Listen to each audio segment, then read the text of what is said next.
ನಮಸ್ಕಾರ. ಇವತ್ತಿನ ವಿಡಿಯೋ ಹೊಸ ಡೈರೆಕ್ಟ್ ಟ್ಯಾಕ್ಸ್ ಕೋಡ್ ಫೆಬ್ರವರಿ 2025ರಿಂದ ಎಲ್ಲರಿಗೂ ಫಾರ್ವರ್ಡ್ ಮಾಡಿ. ನಾನು ಡಾಕ್ಟರ್ ಭರತ್ ಚಂದ್ರ. ವಿಡಿಯೋಗಳ ಉದ್ದೇಶ ಕನ್ನಡಿಗರ ಫೈನಾನ್ಷಿಯಲ್ ಎಜುಕೇಶನ್.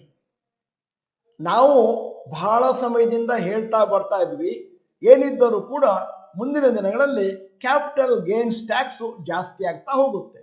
ಅದರಂತೆ ಲಾಂಗ್ ಟರ್ಮ್ ಕ್ಯಾಪಿಟಲ್ ಗೇನ್ 10ರಿಂದ 12 ಆಯಿತು ಮತ್ತು ಶಾರ್ಟ್ ಟರ್ಮ್ ಕ್ಯಾಪಿಟಲ್ ಗೇನ್ 15ರಿಂದ 20 ಆಯಿತು.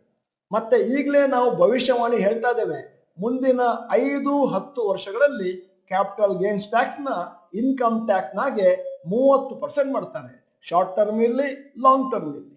ಯಾಕಂತಂದ್ರೆ ಸರ್ಕಾರಕ್ಕೆ ಒಂದಷ್ಟು ಹಣ ಬೇಕು developmental ಆಕ್ಟಿವಿಟೀಸ್ಗೆ.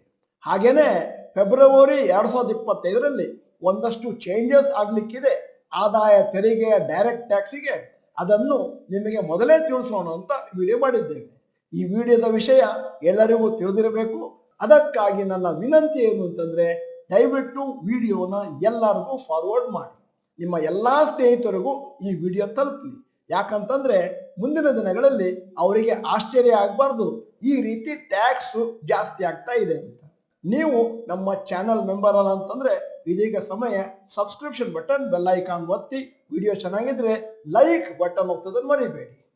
Central board of direct taxes CBDT ಇದೆ. ಅವರು 22 ಸ್ಪೆಷಲೈಸ್ಡ್ ಸಬ್ ಕಮಿಟಿಗಳನ್ನು ರೆಡಿ ಮಾಡಿದ್ದಾರೆ, income tax officials to review and simplify various aspects of the existing tax laws. ಹೇಗೆ ಆದಾಯ ತೆರಿಗೆ ಮತ್ತು ಕ್ಯಾಪಿಟಲ್ ಗೇನ್ಸ್ ನ ಒಂದಷ್ಟು ರ್ಯಾಷನಲೈಸ್ ಮಾಡ್ತಾರೆ ಅಂತಂದ್ರೆ, ಹಿಂದಿನ ದಿನಗಳಲ್ಲಿ ಷೇರುಗಳಲ್ಲಿ 10% ಮಾತ್ರ ಇತ್ತು ಲಾಂಗ್ ಟರ್ಮಿಗೆ ಕ್ಯಾಪಿಟಲ್ ಗೇನ್ಸ್. ಅದಾದ್ಮೇಲೆ ಅದೇ ರಿಯಲ್ ಎಸ್ಟೇಟ್ ಅಲ್ಲಿ 20% ಮೈನಸ್ ಇಂಡೆಕ್ಸೇಷನ್ ಇತ್ತು. ಜನರಿಗೆ ಬಹಳ ಕನ್ಫ್ಯೂಷನ್ ಇತ್ತು. ರ್ಯಾಷನಲೈಸ್ ಮಾಡಬೇಕು, ಒಂದೇ ತರ ಇರಬೇಕು ಅಂತ ಹೇಳಿ ಈಗ ಸದ್ಯಕ್ಕೆ 12.5% ಮಾಡಿದ್ದಾರೆ. ಲಾಂಗ್ ಟರ್ಮ್ ಕ್ಯಾಪಿಟಲ್ ಗೈನ್ 1 ವರ್ಷದ ಮೇಲೆ ಷೇರನ್ನು ಮಾಡಿಕೊಂಡಾಗ ಅಥವಾ ನಿಮ್ಮ ರಿಯಲ್ ಎಸ್ಟೇಟ್ ಪ್ರಾಪರ್ಟಿನ ಮಾಡಿಕೊಂಡಾಗ. ಯೂನಿಯನ್ ಬಜೆಟ್ 2024-25 ಅಲ್ಲಿ ಫೈನಾನ್ಸ್ ಮಿನಿಸ್ಟರ್ ನಿರ್ಮಲಾ ಸೀತಾರಾಮನ್ ಅವರು ಎಂಫಸೈಸ್ ಮಾಡಿದ್ರು, governments commitment in simplifying direct taxes in India. ಈ ರೀತಿ ಸಿಂಪ್ಲಿಫೈ ಮಾಡೋದ್ರಿಂದ ಮುಂದಿನ ದಿನಗಳಲ್ಲಿ ಒಂದಷ್ಟು ಡಿಸ್ಪ್ಯೂಟ್ಸ್, ಲಿಟಿಗೇಷನ್ ಕಮ್ಮಿ ಆಗುತ್ತೆ ಮತ್ತು ಟ್ಯಾಕ್ಸ್ ಸರ್ಟನಿಟಿ ಜನರಿಗೆ ಅರ್ಥ ಆಗುತ್ತೆ. ಡೈರೆಕ್ಟ್ ಟ್ಯಾಕ್ಸ್ ಕೋಡ್ 2025 ಮಾಡರ್ನೈಸ್ ಮಾಡುತ್ತೆ ಇಂಡಿಯಾದ ಟ್ಯಾಕ್ಸ್ ಸಿಸ್ಟಮ್ ಅನ್ನು by replacing the income tax act of 1961. ಮತ್ತೆ ಇದರಿಂದಾಗಿ ಒಂದಷ್ಟು ಸಿಂಪ್ಲಿಫಿಕೇಶನ್ ಆಗ್ಲಿಕ್ಕಿದೆ ಟ್ಯಾಕ್ಸ್ ಸ್ಟ್ರಕ್ಚರ್ಗೆ ಮತ್ತು ಟ್ಯಾಕ್ಸ್ ಒಂದಷ್ಟು ಬ್ರಾಡ್ ಬೇಸ್ ಆಗುತ್ತೆ. ಅಂತಂದ್ರೆ ಜಾಸ್ತಿ ಜನ ಇನ್ಕಮ್ ಟ್ಯಾಕ್ಸ್ ಮತ್ತು ಕ್ಯಾಪಿಟಲ್ ಗೇನ್ಸ್ ಕಟ್ಟುವ ಹಾಗೆ ಬರುತ್ತೆ. ಅಂದರೆ ಕೇವಲ ಕೆಲವರು ಮಾತ್ರ ಕಟ್ತಾ ಇದ್ದ ಇಂಡಿಯಾದಲ್ಲಿ ಇನ್ನು ಮುಂದೆ ಈ ತರದ ಸಿಸ್ಟಮ್ ಬಂದ್ರೆ ಜಾಸ್ತಿ ಜನ ಟ್ಯಾಕ್ಸಿನ ಬ್ರ್ಯಾಕೆಟ್ಗೆ ಒಳಗಾಗ್ತಾರೆ. ಈ ಡೈರೆಕ್ಟ್ ಟ್ಯಾಕ್ಸ್ ಕೋಡಿನ ಇನ್ನೊಂದು ಉದ್ದೇಶ ಏನು ಅಂತಂದ್ರೆ, ಭಾರತದ ಟ್ಯಾಕ್ಸ್ ಲಾಸ್ನ ಗ್ಲೋಬಲ್ ಸ್ಟ್ಯಾಂಡರ್ಡ್ಸ್ಗೆ ತಗೊಂಬರೋದು, ಎಫಿಷಿಯಂಟ್ ಮಾಡೋದು, ಟ್ರಾನ್ಸ್ಪರೆಂಟ್ ಮಾಡೋದು ಇಂಡಿವಿಜುವಲ್ಸ್ ಮತ್ತು ಬಿಸ್ನೆಸ್ಗೆ. ಈ ಡೈರೆಕ್ಟ್ ಟ್ಯಾಕ್ಸ್ ಕೋಡನ್ನು ಲಾಗು ಮಾಡಲಿಕ್ಕೆ ಮೊದಲ ಪ್ರಯತ್ನ 2009-10ರಲ್ಲಿ ಸ್ಟಾರ್ಟ್ ಆಯಿತು, ಆದರೆ ಬಹಳ ಲೇಟ್ ಆಗಿ ಇಂಪ್ಲಿಮೆಂಟ್ ಆಗ್ತಾ ಇದೆ. ಡೈರೆಕ್ಟ್ ಟ್ಯಾಕ್ಸ್ ಕೋಡ್ ನ ಮುಖ್ಯ ಉದ್ದೇಶ ಏನು ಅಂತಂದ್ರೆ, to reduce confusion, ambiguity, reduce disputes etcetera. ಈಗ ನಿಮ್ಮ ಮುಂದೆ ನಾನು ಒಂದು ಪಟ್ಟಿ ಇಡ್ತಾ ಇದ್ದೇನೆ, income tax act 1961 versus direct tax code of 2025. ಮೊದಲನೇದ್ದು residential status. Income tax act 1961 ಪ್ರಕಾರ ಬೇಕಾದಷ್ಟು ಕನ್ಫ್ಯೂಷನ್ ಇತ್ತು. Resident Indian, ordinarily resident Indian, resident but not ordinary resident Indian ಮತ್ತು ನಾನ್ ರೆಸಿಡೆಂಟ್. ಈಗ ಎರಡು ಡೈರೆಕ್ಟ್ ಟ್ಯಾಕ್ಸ್ ಕೋಡ್ 2025 ಅಲ್ಲಿ ರೆಸಿಡೆಂಟ್, ನಾನ್ resident. Tax audit. Income tax act 1961 ಪ್ರಕಾರ it was done by the chartered accountant. ಈಗ ಅದನ್ನ CA ಮಾಡಬಹುದು, company secretary ಮಾಡಬಹುದು ಮತ್ತು ಸರ್ಟಿಫೈಡ್ ಮ್ಯಾನೇಜ್ಮೆಂಟ್ ಅಕೌಂಟೆಂಟ್ ಕೂಡ ಮಾಡಬಹುದು. ಮೂರನೆಯ parameter capital gains. Income tax act 1961 ಪ್ರಕಾರ ಟ್ಯಾಕ್ಸಬಲ್ ಅಟ್ ಸ್ಪೆಷಲ್ ರೇಟ್.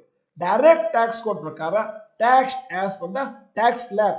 ಅಂತಂದ್ರೆ ಮುಂದಿನ ದಿನಗಳಲ್ಲಿ ನಿಮಗೇನಾದ್ರೂ ಷೇರು ಮಾರುಕಟ್ಟೆಯಿಂದ ಪ್ರಾಫಿಟ್ ಬಂತು ಅಂತಂದ್ರೆ ಆ ಪ್ರಾಫಿಟ್ ಅನ್ನು ನಿಮ್ಮ ಈ ವರ್ಷದ ಆದಾಯ ಎಂದು ಪರಿಗಣಿಸಿ ನೀವು ಯಾವ ಸ್ಲ್ಯಾಬ್ನಲ್ಲಿದ್ದೀರೋ 10, 20, 30 ಅದೇನು ಪರ್ಸೆಂಟೇಜ್ ಕಟ್ತಾ ಇದ್ದೀರೋ ಅದರಂತೆ ಕಟ್ಟಬೇಕಾಗುತ್ತೆ. ಅಂದರೆ 12.5% ಲಾಂಗ್ ಟರ್ಮ್ ಕ್ಯಾಪಿಟಲ್ ಗೇನ್ಸ್ ಏನ್ ಕಟ್ತಾ ಇದ್ದೀರಿ ಅದು ಮುಂದಿನ ದಿನಗಳಲ್ಲಿ ಅಬಾಲಿಷ್ ಆಗುತ್ತೆ. ಮತ್ತೆ ಸ್ಟ್ರಕ್ಚರ್ ಅಂಡ್ ಕಾಂಪ್ಲೆಕ್ಸಿಟಿ 298 ಸೆಕ್ಷನ್ಸ್ ಮತ್ತು ಸೆವರಲ್ ಸಬ್ ಸೆಕ್ಷನ್ಸ್ ಇತ್ತು. ಇನ್ಕಮ್ ಟ್ಯಾಕ್ಸ್ ಆಕ್ಟ್ 1961 ಅಲ್ಲಿ ಡೈರೆಕ್ಟ್ ಟ್ಯಾಕ್ಸ್ ಕೋಡ್ ಅಲ್ಲಿ 319 sections and 22 schedules without clauses and sub clauses. ಮುಂದಿನ parameter tax rate for high income individuals. Income tax act 1961 ಪ್ರಕಾರ 30% plus 15% surcharge ಅಂದ್ರೆ 34.5% ಬರ್ತಾ ಇತ್ತು.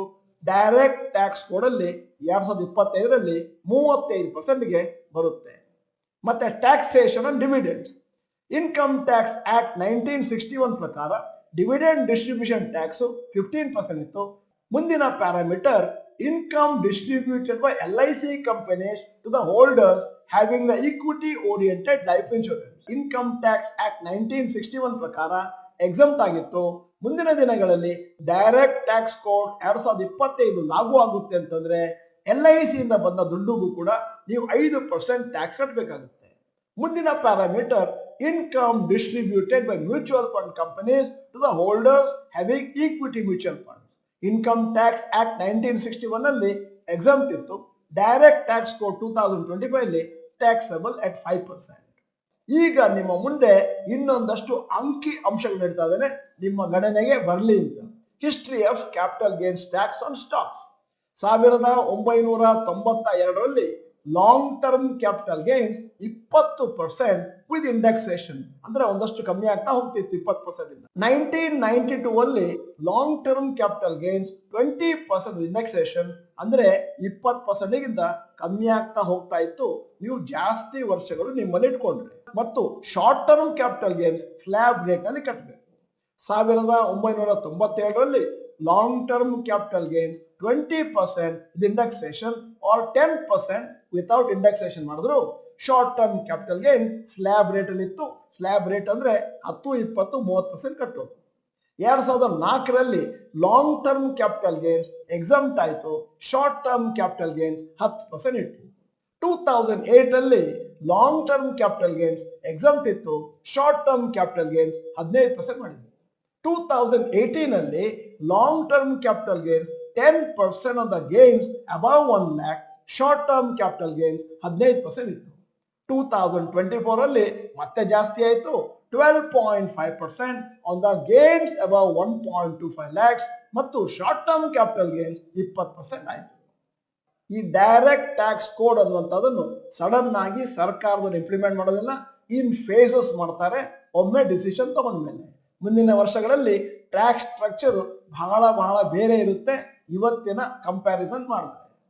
ನಾವು ಬಹಳ ವರ್ಷಗಳಿಂದ ನಮ್ಮ ಹೂಡಿಕೆದಾರರಿಗೆ ಡಾಕ್ಟರ್ ಭರತ್ ಚಂದ್ರ ಗ್ರಾಜ್ಯುಯೇಟ್ಸ್ಗೆ ಹೇಳ್ತಾ ಬರ್ತಾ ಇರುವಂತಹದ್ದು ಭವಿಷ್ಯವಾಣಿ ಅಂತಂದ್ರೆ ಮುಂದಿನ ದಿನಗಳಲ್ಲಿ ಹೈಯರ್ ಟ್ಯಾಕ್ಸೇಷನ್ ಬರುತ್ತೆ ಕ್ಯಾಪಿಟಲ್ ಗೇನ್ಸ್ಗೆ, both long term and short term. ಅದರಿಂದ ನಾವು ಈಗಲಿಂದನೇ ಮೆಂಟಲಿ ಪ್ರಿಪೇರ್ ಆಗಿರಬೇಕು.